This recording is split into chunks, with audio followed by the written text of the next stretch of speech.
Here are 7 ways that we wreck our kids' confidence. Some of it is maybe even without realizing it.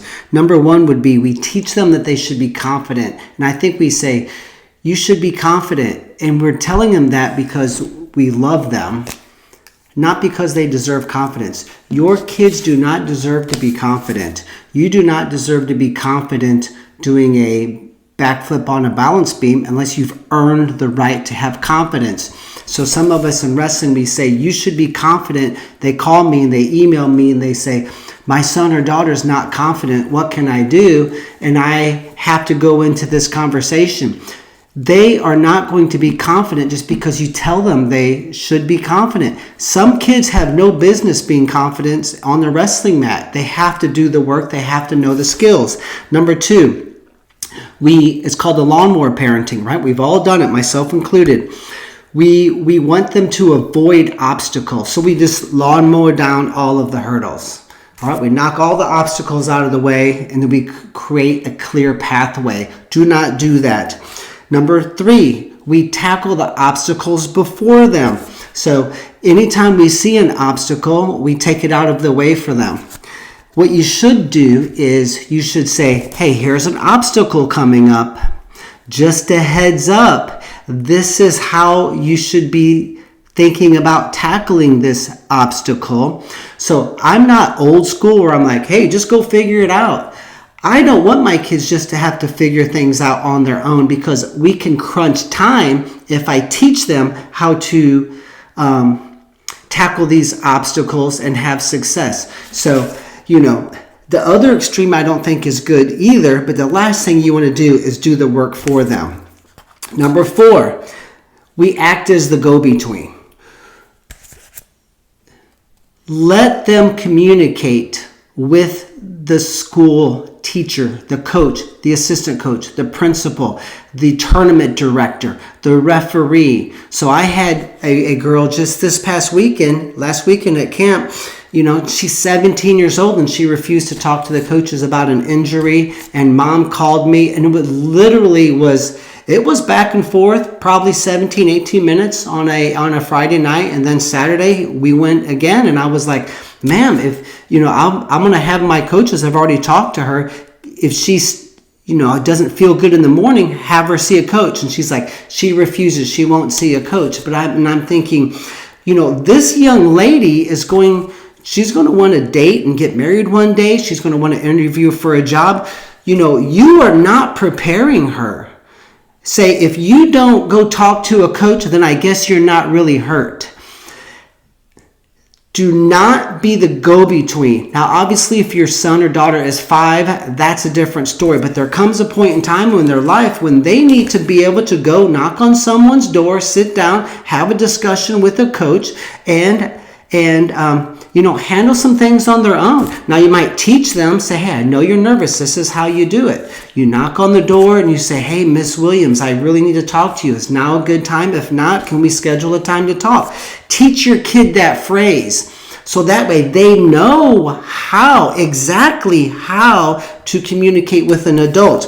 Next one is we just have the blind belief sometimes, right? So, I see this in camp a lot. Someone has, their iPhone got stolen and then mom's mad or dad's mad. And then I'm like, okay, I'm going to get to the bottom of it. And they're like, no, you need to get Johnny and kick him out of camp. And I'm like, no, I'm going to find out the full story.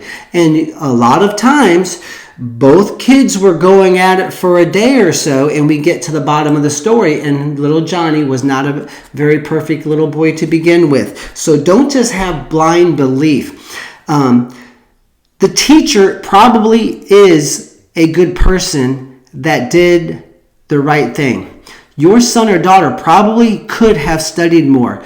The wrestling coach probably chose this athlete to start in the dual meet because they lost confidence in your son or your daughter for a reason. So don't just blindly believe the side of the story of the 8-year-old, of the 12-year-old, of the 17-year-old. You a lot of times have to believe, hey, that is concerning.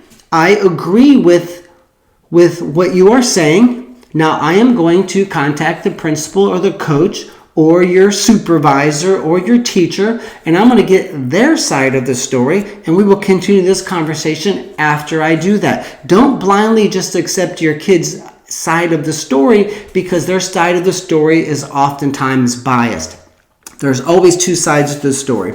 Another thing, right before a match, this is something that we've all done, and myself included. We want them to win so badly, and so sometimes we try to prepare them, but really what we're doing is we're giving them warnings. We're like, now be careful.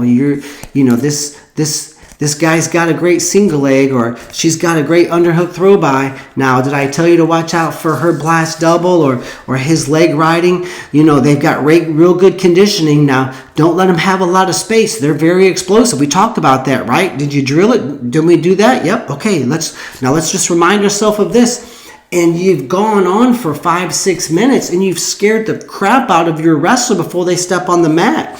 So these pre-match warnings are not things that you're going to want to engage in, because you're wrecking their confidence. You're better off, maybe you can discuss 1 or 2 little talking points about the match a few hours ago, and then before the match say, hey, deep breath, let's get after it.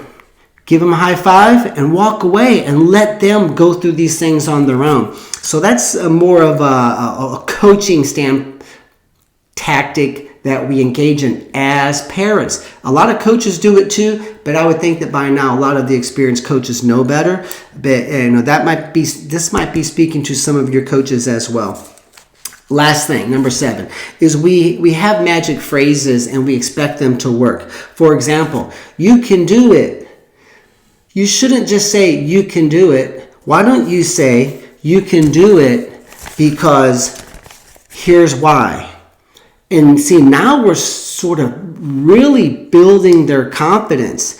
I have seen you overcome greater obstacles. I have seen you beat greater wrestlers. Sure, this wrestler is very difficult. Sure, you lost in overtime 2 weeks ago. You can do it. You have fixed this issue. You and coach worked on this.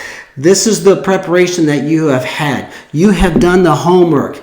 And so when you just say you can do it, that sometimes is just to make us feel better, but it really doesn't do anything for the athlete or the child. All they do is they tune that stuff out. So there's 7 things that I think we can do better as parents and some of us coaches, so that we don't wreck our kids' confidence. And I know that we all mean well, but we do these things nonstop, and I've experienced it a lot. I'm 55 years old, and I've been in the camp and academy business for 26 and a half years, and I've seen these things as recurring themes, so I wanted to point that out to you guys. So good luck. Thank you guys for watching, and we appreciate you joining us.